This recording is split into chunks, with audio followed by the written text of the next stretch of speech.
Ésaïe, chapitre 66, au verset 3, qui dit « Égorger un bœuf est comme tuer un homme. » Égorger un bœuf est comme tuer un homme. Ça veut dire ici que celui qui égorge un bœuf, c'est comme si tuait un homme. Vous voyez, c'est à peu près la même chose. C'est comme si tuait un homme. Égorger un bœuf, c'est comme si il tuait, c'est comme tuer un homme. Sacrifier des brebis, comme abattre un chien. Présenter une offrande, comme reprendre le sang d'un porceau. Faire un parfum d'encens, comme bénir une idole. Puisqu'ils ont choisi leur voie et que les âmes prennent plaisir, à les abominations. Vous voyez cela dans la Bible Orsteval. Dans la Bible Orsteval. Traduction Abbé Filion dit maintenant, toujours dans Ésaïe chapitre 63 au verset 3 dit, Ésaïe chapitre 66 verset 3 dit, celui qui immole un bœuf est comme celui qui tuait un homme. Celui qui sacrifie un agneau est comme celui qui ensommeille un chien. Celui qui présente une offrande est comme celui qui offrirait le sang d'un porceau. Et celui qui se souvient de l'encens est comme celui qui reverrait une idole. Ils ont pris plaisir et ils se sont habitués à toutes ces choses et leurs âmes a fait ces délices de ces abominations. Donc on vous apprend ici que les gens qui immolent les bœufs, les moutons, bref, tout ça là, pour offrir à Dieu, Dieu n'a jamais pris plaisir à ça. Dieu ne prend pas plaisir à la souffrance d'un être vivant. Je dis bien d'une créature, même d'une mouche, si vous ne le savez pas. Même d'une mouche, parce que ça vit. Tout ce qui vit, tout ce qui a respiration est conscient. Vous allez peut-être me dire que les animaux ne sont pas conscients, ils sont conscients. Toute vie est consciente. Et Dieu ne prend pas plaisir à ce qu'on tue un animal juste pour tuer. Bref, on va plus entrer en profondeur. Pourquoi donc on mange la viande, tout ça là. C'est pour ça qu'il est dit dans Hébreux, chapitre 10, au verset 5. C'est pourquoi Christ, en entrant dans le monde, dit, tu n'as voulu ni sacrifice, ni offrande, mais tu m'as formé un car. Donc, Christ vous dit ici que Dieu n'a jamais voulu de sacrifice, ni offrande.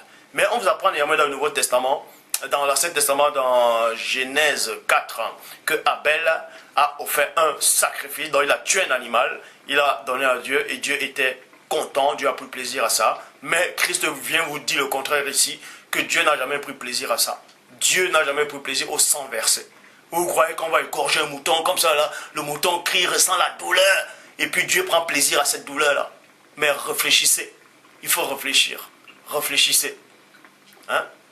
Vous qui avez des animaux chez vous, peut-être le chat ou un chien, allez l'égorger alors. Pourquoi vous n'allez pas égorger votre chat, votre animal, ou bien vos cochons d'Inde, ou bien vos lapins à la maison? Pourquoi vous ne les égorgez pas? Ou bien vos poules, ceux qui ont des poules.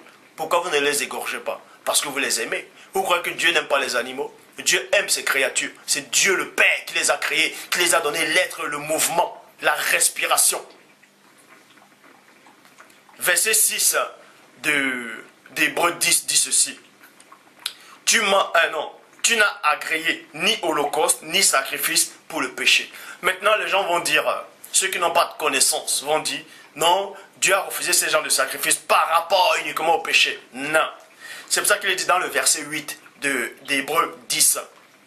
Après avoir dit d'abord, d'abord c'est quoi?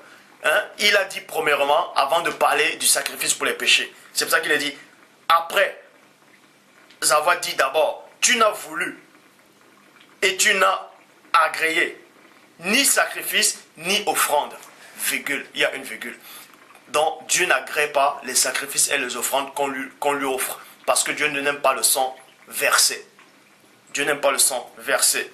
Donc si vous croyez que vous allez tuer un mouton pour faire plaisir à Dieu, Dieu ne prend pas plaisir à ça. Parce que Dieu sait ce que cet animal ressent, cette douleur-là. Quand vous attrapez un animal pour l'égorger, pour l'immoler, pour l'offrir à Dieu, l'animal a un cœur. Le cœur bat. L'animal a peur. Et Dieu ne prend pas plaisir à ça. Parce que Dieu crée toute forme de vie. Il l'a créé par amour. Et ensuite, on dit virgule, ni holocauste, ni sacrifice pour le péché. Donc, ces deux-là, Dieu ne prend pas plaisir à ça. de tuer des animaux par rapport au sang versé.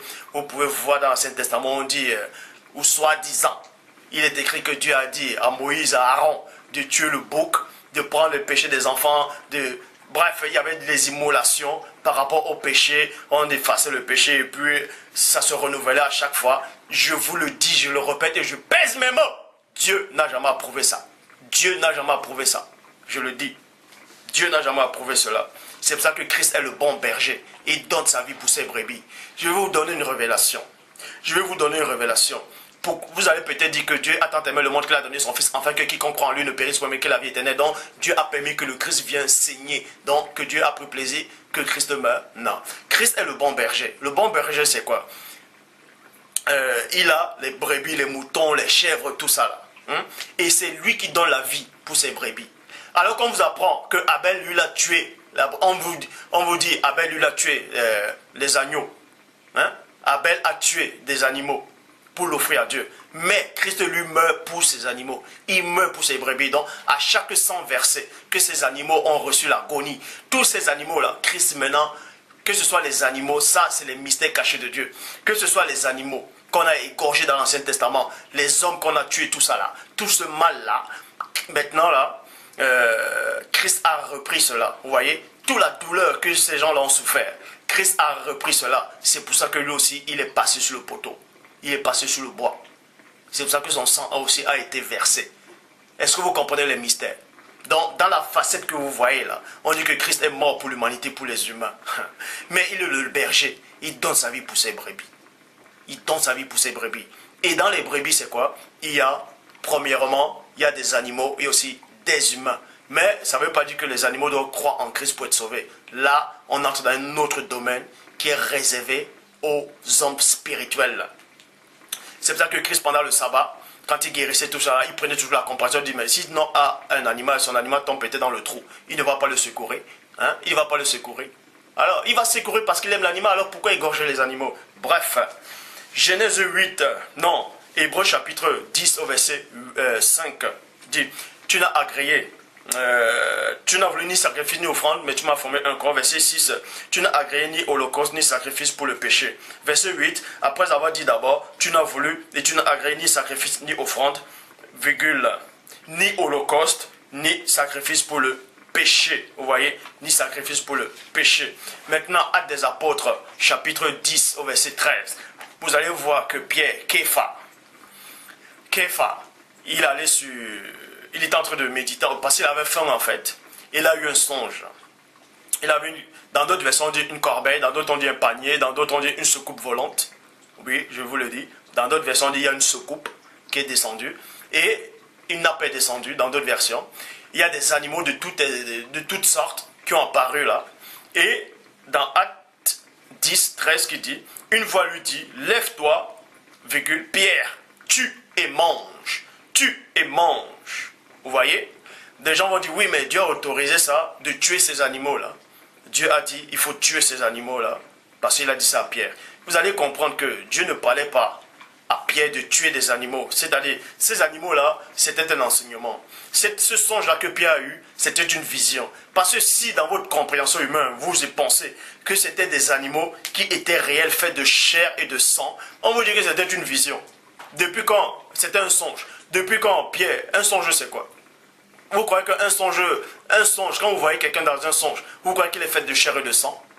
C'était un enseignement que Dieu voulait lui donner. C'était une métaphore. Est-ce que vous comprenez? C'est pour ça qu'il a dit, Pierre, tue et mange. Or, vous savez que dans l'Ancien Testament, il est dit de ne pas manger des animaux avec le sang. C'est pour ça qu'il n'est pas dit, Pierre, tue, prépare et mange. Mais il est plutôt dit, tue et mange. Donc, si c'était vrai, Pierre allait tuer, boum, il allait manger cru. Si le mot tue, prépare et mange n'apparaît pas, c'est que Dieu sait pourquoi il a permis que le mot préparer n'apparaisse pas. Il le sait. Parce qu'il est au-delà du temps et de l'espace, au-delà des circonstances, au-delà de vos connaissances, au-delà de toute somme de connaissances. Bible du semeur, il a entendu une voix qui lui disait, lève-toi, Pierre, tue ces bêtes et mange-les. Tue ces bêtes et mange-les. Mais nulle part le mot apparaît, tu les prépares et mange-les. Vous allez me dire, oui, mais ça veut dire ça. Non, le mot préparer n'apparaît pas. Point barre. On parlait ici par rapport à Corneille. C'était par rapport à Corneille.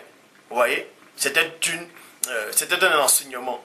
Parce que Dieu dit dans Job 33, 14 qu'il parle cependant tantôt d'une manière, tantôt d'une autre, et l'on y prend point garde. Job 33, 14. Donc, c'était par rapport à Corneille. Et maintenant, quand on dit tu, on peut vous tuer par la parole. C'est-à-dire, quand la parole vous a franchi votre vie d'avant. Parce que ces animaux-là, que Pierre avait vus dans un songe, étaient considérés comme des animaux impurs. Et maintenant, on devait les tuer par la parole. Vous voyez, la parole vous tue, donc on vous cloue avec le Christ. Et là, maintenant, cette parole-là vous nettoie. Maintenant, manger, là, c'est quoi? Ça vous nettoie. Parce qu'il est dit dans Hébreux 4.12 que la parole de Dieu est vivante, efficace et plus tranchante qu'une épée quelconque à deux tranchants, pénétrant jusqu'à partager âme, esprit, jonctueux et moelle. Vous voyez? Et plus tard, on vous apprend que Pierre est allé, il a bel et bien parlé de Dieu, il a parlé du royaume à Corneille et il a reçu de l'esprit.